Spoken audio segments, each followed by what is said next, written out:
The Divorce Party was released in 2019. This is directed by Hughes Thompson and it's written by Lane Garrison and Mark Famiglietti, and I apologise if I've mispronounced that. And we have a cast including Thomas Cocquerel, Claire Holt, Katrina Bowden, and various others.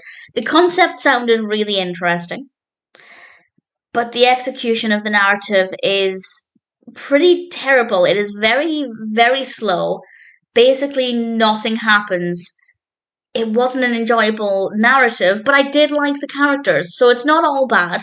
And we have some nice music and performances, but the story needs a lot of work. It's about a character called Nate who goes through a breakup, and it is suggested that he throws a divorce party, celebrating newness rather than mourning the loss.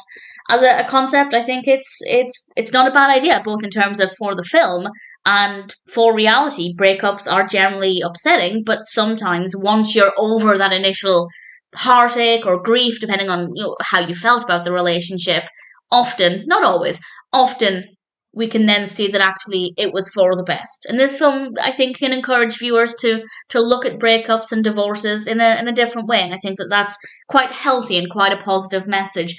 However, the film itself was tremendously boring and not enjoyable in the slightest.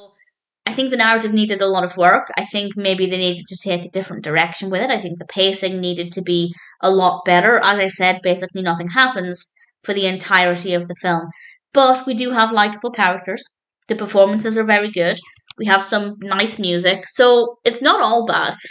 I'd say maybe, in general, as a story, I don't think it's worth watching. But if you're just looking for a film to put on in the background while you're doing other things, it could work well for that because it really doesn't take a lot of concentration. And there's nothing about it that's annoying. The performances are fine. The music's pretty decent.